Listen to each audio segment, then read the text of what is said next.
¿Avanzamos? Te falta un poquito.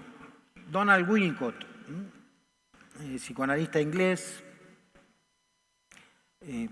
tiene un libro que se llama Deprivación y delincuencia, entre varias obras, es muy importante también como psicoanalista.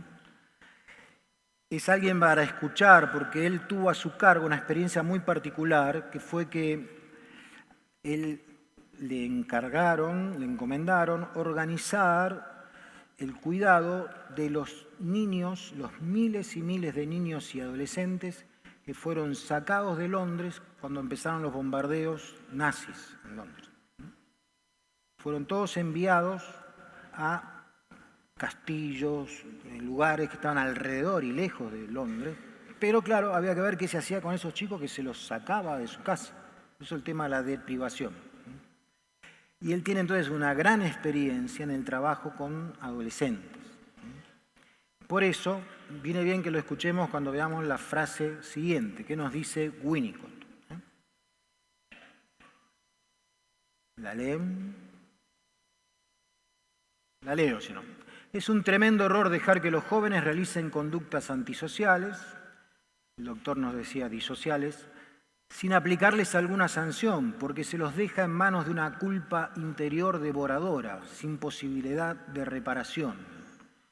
Toda conducta antisocial es un acto de esperanza. Acá hay algo que él subraya mucho, que es el tema de violencia y culpa.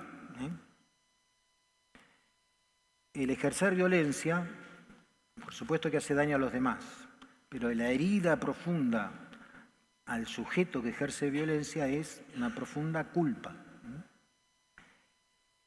Y él entiende que a veces la reiteración de la violencia es el pedido de una sanción por parte de los demás, un objeto externo donde yo pueda tramitar esa culpa. Porque dentro de mí es devoradora. Por eso se va a poner en acción. En ese sentido, toda transgresión, incluso la violencia, él dice, es un acto de esperanza. ¿Por qué? Porque pone afuera esos contenidos internos destructivos.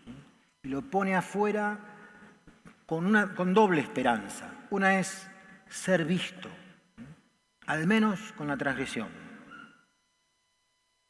Que vean que estoy acá. Y la segunda esperanza es que me enseñen a ver qué hago con este impulso destructivo que no puedo controlar. O que he ejercido haciendo daño y cómo hago para suturar ese daño. Porque el tema de la reparación es la sutura de la violencia, de la herida de la violencia en aquel que la ejerce. Puede ser a través de la sanción, de la creación, de aportar algún bien a la comunidad, de hacer bien a los demás, todas son conductas reparatorias. Pero lo que adentraba al principio, este tema del sentido de la sanción. ¿Por qué? ¿Por qué insisto en esto de la ley y de la sanción? Porque si algo prescribe y se lo transgrede y no tiene consecuencias, ¿cuál es la prescripción? Más que una prescripción sería un consejo. Entonces nuestra ley, la Constitución, no serían mandatos, sino que serían consejos para reflexionar. En cambio, aludimos a la Constitución, el que transgrede la Constitución, por ejemplo, se invalida un proceso judicial si va en contra de algún artículo de la Constitución. Ahí es donde se hace ley. Bien, vamos adelante. Las legalidades en la escuela tienen un sentido particular, que es que en la escuela la ley tiene que ser enseñada. Por lo tanto, tenemos que encontrar los caminos, no solamente para que los chicos conozcan las normas, las acepten, las respeten, sino para que aprendan el sentido de la norma. Para eso, si estamos en una cultura democrática, es necesario debatir el contenido de las normas. someterlas a debate. Porque en una democracia la ley debería fundarse en argumentos. Siempre va a ser una negociación de intereses, pero si solamente es esto, pierde calidad democrática. En cambio, los argumentos es ¿por qué necesitamos esta norma para vivir juntos? ¿Cuál es el argumento? Y ponerlo a discusión con los chicos, aunque la responsabilidad última quede en los adultos, que tienen que mantenerse en ese rol, pero escucharlos, incorporar sus aportes a las normas, hacer un verdadero intercambio, esto sería una manera de enseñarles qué es en una democracia una ley. ¿Qué es eso? ¿Cómo nacen las leyes en una democracia? En una discusión, en el poder legislativo. Entonces eso es lo que tendríamos que reconstruir como proceso en las escuelas. Es muy importante que si la legalidad de la escuela está para ser enseñada, que vaya asociada a la propuesta de valores. Pero acá voy a establecer un pequeño principio. Las normas no se pueden convertir en valores, ni los valores se pueden convertir en normas. Las normas no se pueden convertir en valores porque las normas, prescriben, una vez que se acuerdan, prescriben y se acatan o no. En cambio, los valores están ofrecidos a la libertad. Los valores tienen más que ver con los deseos en la vida, con los sentidos, con el significado. Entonces, esto es muy importante en todas las escuelas y de manera particular en las escuelas confesionales. Las normas, una vez discutidas, nos obligan a todos. Los valores solamente se proponen, no se puede sancionar la no aceptación de un valor. Va en contra del corazón de lo que es un valor, que es seguir, encontrar los propios deseos, encontrar el propio sentido de la vida y decidir qué va a ser para mí lo más importante, un proyecto de vida. Por eso no se pueden confundir los dos campos, el de las normas y los valores. Muchas veces queremos prescribir cosas como la solidaridad. Bien, eso puede ser una práctica, pero no va a ser un camino de descubrimiento de un valor. En una escuela, las normas van a tener que interactuar con las reglas. Reglas son la regulación que construimos cada vez que interactuamos con otro. Cada vez que nos comunicamos con alguien, lo hacemos siguiendo ciertas reglas. Y en una escuela hay miles de reglas, no son los códigos, no es lo mismo que los códigos porque no son deliberadamente ocultas. Las reglas pueden estar a la vista. El currículum escolar es una regulación que distribuye la importancia de lo que la escuela va a enseñar. La organización del tiempo es otra regulación. Y hay otras reglas, como reglas de pertenencia a los grupos, que permiten entrar y pertenecer o impiden la entrada.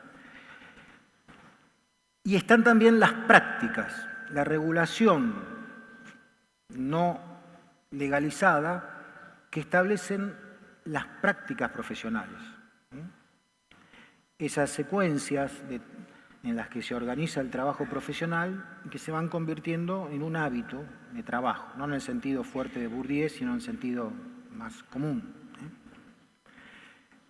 Entonces, ¿qué pasa? Si la ley y los valores de la democracia no hacen reflexionar sobre las reglas que se siguen en la escuela, esas reglas de comunicación, esas reglas de lo que es importante y lo que es secundario, esa regla de lo que se premia y lo que se castiga, reglas no escritas, si no modifica las prácticas que están ahí a la vista para ser sometidas a reflexión, la norma queda sin impregnar la vida institucional.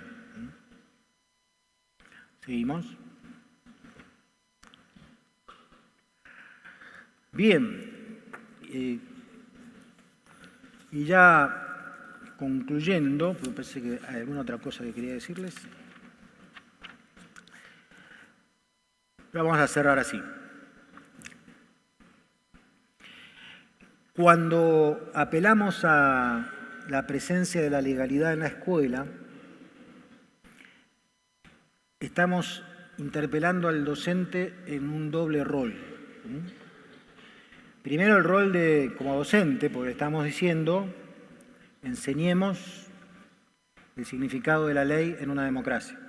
Tratemos de buscar estrategias pedagógicas, sugerí yo, el someter a pregunta y debate, una forma, pueden haber muchas otras. Pero el tema es que los chicos perciban y vivan que la norma es una construcción, no viene de lo alto, sino que es una construcción que hacemos entre todos. Pero además, la legalidad nos interpela a los docentes en el rol adulto, que se ejerce cuando se hace respetar las normas. ¿Qué entiendo yo por rol adulto? En principio, la capacidad de cuidado del que está creciendo. Un adulto es aquel que es capaz de cuidar a un niño y a un joven un poco más de lo que él puede cuidarse. ¿Por qué? Pues se supone que con su experiencia conoce más los riesgos a los que está expuesto, están expuestos los estudiantes, están expuestos el ser humano en general, conoce los daños posibles y es capaz de anticiparlos y prevenirlos, y en lo posible disminuirlos. Pero para esto tiene que romper lo que decía Bohmer, cierta fraternidad de la transgresión. Es decir, que el docente no se convierta en un colega transgresor con sus alumnos. Y que al sostener la norma recupere esa otra cualidad del rol adulto, es su diferenciación, que no es lo mismo que distancia. Yo soy grande, vos sos chico. Por lo tanto, si esta es la norma, hemos pensado que la sanción que es justa para vos, que te va a ayudar a crecer, es esta. Y ahí es donde la ley hace silencio. Esto va también para las casas, ¿no? Nosotros en la familia nos hemos acostumbrado, por suerte, a dialogar mucho con nuestros hijos, mucho más que en otras épocas. Y se da esta relación de paridad. Pero hay un momento, si hay límites, donde hay que hacer silencio. Si en una casa el adulto no hace silencio en algún momento, es que no hay límites. Porque el límite es aquello que ya no se somete a discusión. Entonces, la legalidad nos interpela por nuestras palabras y por nuestros silencios. Y digo al docente en su rol de enseñante y en su rol de adulto. Pero claro, adultos referentes de los chicos son dos, son los que aparecen ahí. No sé si llegan a ver, es una clásica imagen de la familia que viene en el año 69 con malas notas el chico, y está la mamá y el papá mirando al pibe todo compungido y la maestra que observa de lejos. En el año 2009 están con el boletín la mamá y el papá, pero interpelando a la maestra, y el que mira es el chico. Entre las familias y la escuela no solamente creo que hay una falta de comunicación, se ha instaurado un conflicto. Es decir, muchas veces el escenario entre la familia y la escuela es un escenario de disputa sobre un terreno común de intervención que son los niños. Más todavía cuando vivimos en esta época que fue mencionada por el doctor antes, es una expresión de un sociólogo que se llama Lasch, Christopher Lasch, la sociedad del narcisismo, donde a veces nuestra relación con nuestros hijos es como la relación que tenemos con un brazo. hay una relación simbiótica con los chicos. Entonces, lo que le hacen al nene me duele a mí. Entonces, si el nene tiene malas notas, yo tengo malas notas. Y si al nene lo sancionaron, me sancionaron a mí. Entonces, por eso sale a defenderlo como si fuera yo el destinatario de una decisión, como sería la evaluación en una disciplina. Entonces, los papás están llamados también a ocupar el rol adulto en esa separación, distancia, indispensable para que descubramos que nuestros hijos son también otros seres humanos, otras historias de vida. Y acá viene también ese otro silencio que habilita a la legalidad, que es el silencio ante el otro que va a ir construyendo su propio proyecto de vida. Cada vez más los papás tienen que pasar de la palabra al silencio para que los chicos hagan su camino y partan de casa. Pero bueno,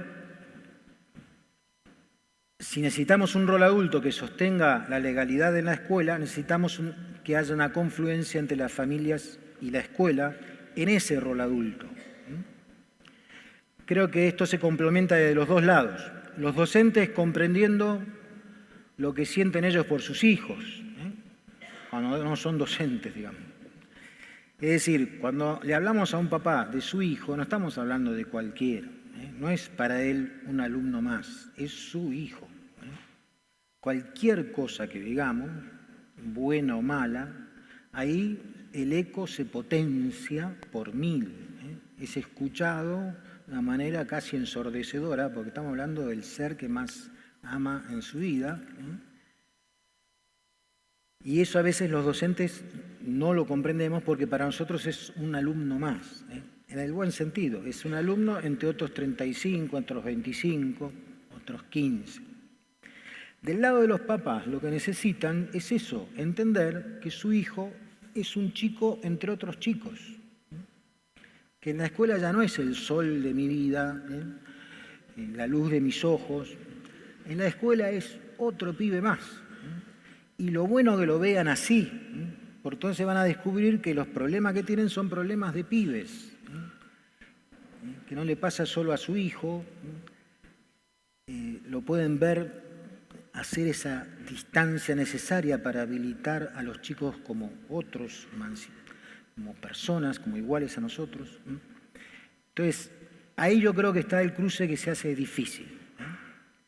Si pudiéramos hacerlo, entender cómo los papás nos pueden ayudar a nosotros a que veamos que la transgresión, las malas notas o las buenas y los comportamientos que merecen destacarse, tienen que ser vistos como si fueran únicos, ¿no? Un buen docente es aquel que tiene 25 alumnos, pero un buen docente, un gran docente, que yo no llegué a ser. Un gran docente, pero es un camino a recorrer, es aquel que tiene 25 chicos, pero que cada uno siente que cuando le escucha es el único que está en el mundo. Parece que todo se borra y me escucha solo a mí.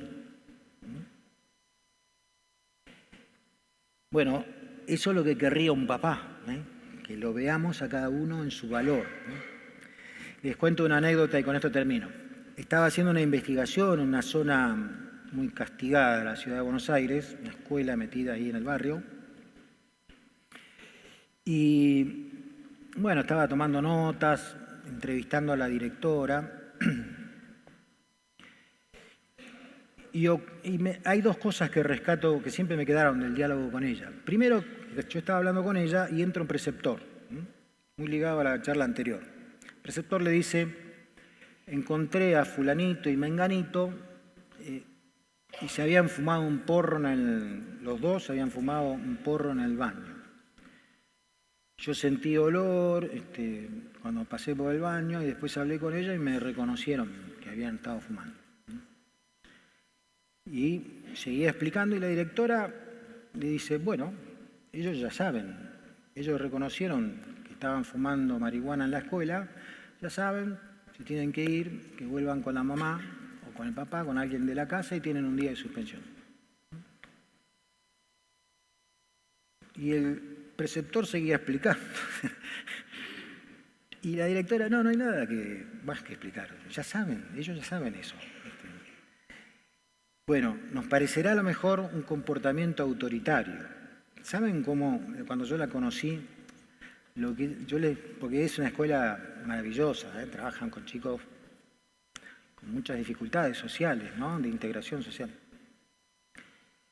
Ella me dice, no, es muy sencillo, porque yo le preguntaba cómo había logrado, pero era una escuela que estuvo 4 meses funcionando sin poder dar clase, por la imposibilidad de los chicos de estar en el aula. Imposible que entraran al aula. A los 6 meses estaban los chicos en el aula, los docentes no querían ir, nadie quería ir a la escuela. Nuestra señora hizo un trabajo paciente con los chicos y cuando yo ya fui estaban todos trabajando con sus docentes. Yo le pregunté cómo. Bueno, es muy sencillo. Yo pienso que cada persona tiene un tesoro dentro de sí y que lo que hay que hacer es descubrir ese tesoro. Entonces, con los chicos es así. Yo sé que los trato como alguien que es portador de un tesoro. Vean, acá se dan las dos cosas. La figura adulta, hay tal norma, la conocían, la transgredieron, sanción, no hay más que hablar. Distancia. Y después, vínculo, descubrimiento del otro con esa mirada materna-paterna como si fuera el único que existe, un tesoro. Bueno, muchas gracias.